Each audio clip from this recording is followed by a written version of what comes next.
अस्सलाम वालेकुम। अपनी इस वीडियो के अंदर हम क्लास 11 की एक्सरसाइज 12.4 के क्वेश्चन नंबर 1 को सॉल्व करेंगे। हमें रिक्वायर्ड है solve the triangle ABC if beta is equal to 60 degree and gamma is equal to 15 degree और हमारे पास b की वैल्यू गिवन है b इज इक्वल टू 6 का स्क्वायर रूट और हमने बाकी जो हमारे पास अल्फा एंगल रहता है उसकी वैल्यू फाइंड करनी है। उसी तरह से हमारे पास a और c साइड रहती है, उनकी वैल्यूज फाइंड करनी है। तो इस क्वेश्चन को सॉल्व करने से पहले मैं एक छोटी सी हदीस मुबारक बयान करता हूँ, उसके बाद हम इस क्वेश्चन को सॉल्व करेंगे। तो बुक बाज़ार बहकी में से हदीसा के हुजूर ने इरशाद फरमाया, जिस माल में ज़कात मिली हुई रही वो इसको बर्बाद कर देती है। तो इस हदीस के हिसाब से भी आज हमारी रोजी में इसीलिए बरकत नहीं है क्योंकि हम लोग ज़कात अदा नहीं करते। तो ये ज़कात से मिलावट शुदा माल हमें दुनिया और आखिरत में बर्बाद करके रख देगा। खुदारा ज़कात लाजमी दिया करें। अब हम क्वेश्चन की तरफ आगे बढ़ते हैं। तो सबसे पहले हम जानते हैं कि ये हमारे पास लॉ ऑफ साइंस होता है और ये लॉ ऑफ कोसाइंस होता है।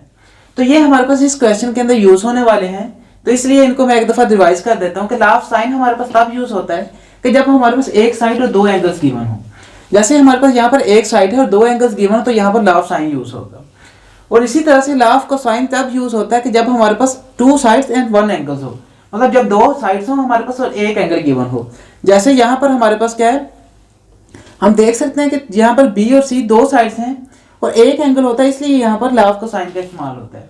और इसी तरह से लॉ ऑफ साइन से हमारे पास होता है कि A over sine alpha is equal to B over sine beta is equal to C over sine gamma. तो यहाँ पर हमारे पास हम चाह रहे हैं तो हमारे पास ए इज इक्वल टू, इस पार्ट को ले लें एक वैल्यू फाइंड करने के लिए। जैसे हमारे पास ए की वैल्यू और अल्फा बीटा की वैल्यू हो तो बी की वैल्यू फाइंड करने के लिए हम A over sine alpha is equal to B over sine beta भी रख सकते हैं। और इसी तरह से हम इसको इसके इक्वल भी रख सकते हैं, A over sine alpha is equal to C over, मतलब ये तीनों आपस में एक दूसरे के इक्वल रख के हम यूज कर सकते हैं। तो ये तब यूज होंगे जब हमारे पास दो एंगल्स और एक साइड हो, तो दूसरी साइड को हम फाइंड करने के लिए इसको यूज करते हैं। और उसके अलावा हमारे पास लॉ ऑफ कोसाइन के अंदर हम देखें तो हमारे पास एक सिर्फ एंगल इंक्लूड होता है। जैसे यहाँ पर अल्फा होता है, यहाँ पर बीटा, इसमें बी वाली साइड के लिए और सी गामा के लिए, सी के लिए सी वाली साइड के लिए। तो यहाँ पर सिर्फ एक एंगल इंक्लूड होता है, तो इसलिए जब एक एंगल दो साइड्स हमारे पास हो तब हम लॉ ऑफ कोसाइन को यूज करते हैं। जैसे यहाँ पर दो साइड्स होंगी हमारे पास और तीसरी साइड को फाइंड करने के लिए हम लॉ ऑफ कोसाइन का यूज करेंगे। तो इसके तीन फार्मूलाज होते हैं, A square is equal to B square plus C square minus 2bc cos alpha. और इसी तरह से बी स्क्वायर इज इक्वल होता है A square plus C square minus 2ac cos beta. और इसी तरह से सी स्क्वायर इक्वल होता है A square plus B square minus 2ab cos gamma. तो यहाँ पर हमारे पास जैसे ए, इसको याद रखने का आसान तरीका ये है कि जैसे यहाँ पर जो ए साइड आ रही है तो इस तरफ जो हमारे पास फार्मूला में ए साइड का कोई चीज नहीं आएगी। जैसे बी स्क्वायर सी स्क्वायर दूसरी साइड से आती है हमारे पास माइनस 2bc वही साइड से आ जाएंगे कोस, ये जो हमारे पास साइड है इसी का साथ में अल्फा एंगल आ जाएगा। तो हमारे पास इस साइड के सिर्फ एंगल आएगा, बाकी साइड्स वैसे आ जाएंगे। और इस तरह से यहाँ पर भी देख सकते हैं कि बी स्क्वायर, अब दूसरी साइड जो रहेगी ए और सी है तो ए square plus C square minus 2ac आ गया और इसका हमारे पास क्या आ गया एंगल कोस बीटा। और इस तरह से सी वाली साइड। तो आई होप ये क्वेश्चन आपको क्लियर हो गया होगा कि थोड़ा सा इन फार्मूलाज के बारे में। बाकी हम जब इनको यूज करेंगे तो आपको ज्यादा समझ आ जाएगी। तो सबसे पहले हम इसको सोल्व करते हैं। तो हमारे पास दो एंगल्स हैं बीटा और गामा। तो हम जानते हैं कि ये हमारे पास ट्राइंगल गिवन है, या तो हम लॉ ऑफ साइन का यूज करके तीसरा एंगल भी फाइंड कर सकते हैं, लेकिन आसानी के लिए हम देखते हैं कि हमारे पास अगर दो एंगल्स हों तो हमारे पास ट्राइंगल के एंगल्स का सम किसके इक्वल होता है 180 डिग्री के। तो हम जानते हैं कि alpha plus beta plus gamma equal होता है 180 डिग्री के। अगर हमारे पास दो एंगल्स हैं तो तीसरे एंगल को हम इसी से फाइंड कर सकते हैं। तो लाजमी हमने लॉ ऑफ साइन का यूज करना है, हम इसी से फाइंड कर लेंगे। हमारे पास है अल्फा हमने फाइंड करना है, बीटा हमारे पास 60 डिग्री प्लस गामा हमारे पास है 15 डिग्री। किसके इक्वल आ गया 180 डिग्री। तो ये अल्फा किसके इक्वल आ जाएगा 180 डिग्री माइनस 75, 60 प्लस 15 75 आ गया। तो अल्फा किसके इक्वल आ जाएगा हमारे पास 180 माइनस 75 हमारे पास आ जाएगा 105 के। तो अल्फा हमारे पास होगा 105 डिग्री। तो इस तरह से हमने तीनों एंगल्स फाइंड कर ले। सॉल्व द ट्रायंगल का मतलब है हमने तीनों एंगल्स भी फाइंड करने और तीनों साइड्स भी फाइंड करनी है।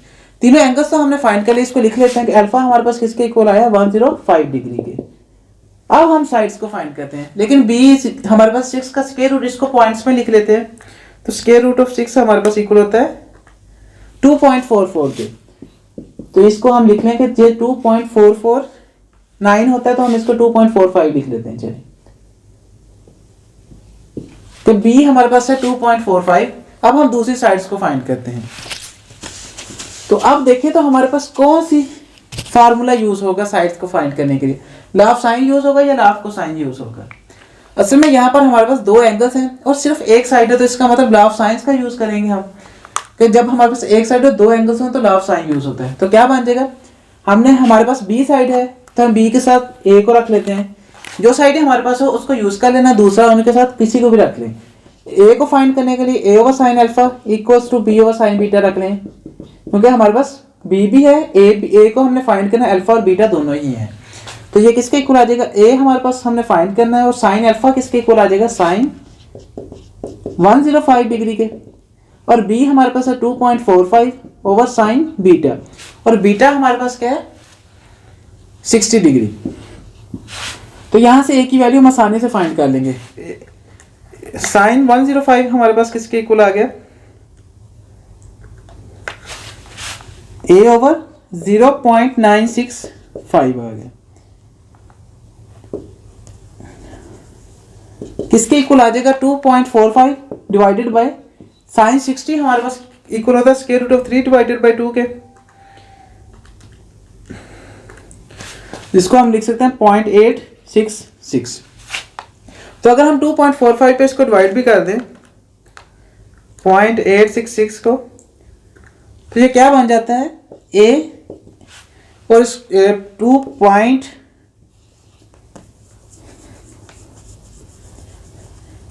2.829 और इसके साथ इसको मल्टीप्लाई कर देते हैं, इस तरफ डिवाइड हो रहा है इस तरफ जाकर मल्टीप्लाई हो जाएगा, इसके आंसर से इसको मल्टीप्लाई कर दें तो मल्टीप्लाई बाय 6965 आ जाएगा 0.965।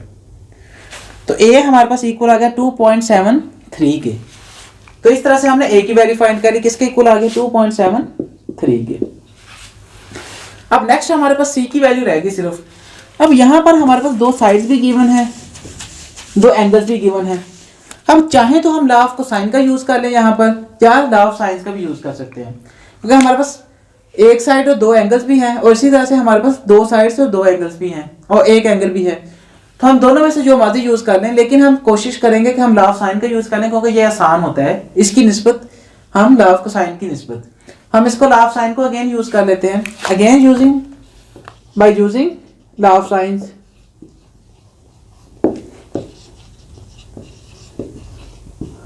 तो हमारे पास क्या आ जाएगा, अब हमने सी की वैल्यू फाइंड करनी है, तो इसको चाहे तो बी ओवर साइन बीटा के इक्वल रख लें, या क्योंकि ए की वैल्यू भी हमने फाइंड कर ली है, सी के इक्वल रख लें। हम इसको रख लेते हैं कि लेट्स सपोज हम इसको रख लेते हैं A over sine alpha equals to C over sine gamma ही रख लेते हैं। तो ए हमारे पास किसके इक्वल था 2.73 के, और साइन अल्फा हमारे पास 105 डिग्री आ गया। सी हमने फाइंड करना, साइन गैमा हमारे पास क्या है 15 डिग्री। अब इनकी वैल्यूज फाइंड करके हम आसानी से सी की वैल्यू फाइंड कर सकते हैं। तो ये हमारे पास आ जाएगा साइन 105, ये था हमारे पास 2.73 डिवाइडेड बाय 0.965 आया था। तो अब हम 2.73 पे इसको डिवाइड कर दें तो ये हमारे पास था सी ओवर साइन 15 डिग्री है, तो ये किसके इक्वल आता है 2.82 के 829 है, और इसको मल्टीप्लाई हो जाएगा साथ में जाकर साइन 15 डिग्री इसके आंसर के साथ ये डिवाइड हो रहा था, इस तरफ जाकर मल्टीप्लाई हो जाएगा, तो इसको मल्टीप्लाई कर देते हैं तो ये किसके इक्वल आ जाएगा सी के। तो इसको अगर साइन 15 को इसके मल्टीप्लाई करें ये 0.2588 बनते हैं 58, तो ये किसके इक्वल आ जाएगा सी के, मतलब सी इक्वल आ गया 2.829 मल्टीप्लाई बाय 0.258। तो इसके साथ मल्टीप्लाई कर देते हैं 2.829 को, तो हमारे पास सी किसके इक्वल आ जाएगा 0.732 के। तो हम लिख लेते हैं कि सी हमारे पास इक्वल आ गया 0.73 के। तो इस तरह से हमने सी की वैल्यू भी फाइंड कर ली। हमने देखा कि हमने लॉ ऑफ साइन का ही दो दफा यूज किया, हमने ए सी की वैल्यू फाइंड कर ली और इसी तरह से अल्फा की वैल्यू भी फाइंड कर ली। बाकी हमारे पास वैल्यूज गिवन थी, तो हमारे पास क्या बन गया, ये सोल्व हो गया ट्राइंगल। आई होप ये वीडियो आपके लिए काफी ज्यादा बेनिफिशियल होगी। अगर आपको ये वीडियो पसंद आई हो तो इस वीडियो को लाजमी लाइक कीजिएगा, हमारे चैनल को लाजमी सब्सक्राइब कीजिएगा, सो जैसे नई वीडियोस अपलोड होती हैं, हम जल्द से जल्द उन वीडियोस को देखते हैं। Thank you so much for watching. मिलते हैं नेक्स्ट वीडियो के अंदर। अल्लाह हाफिज।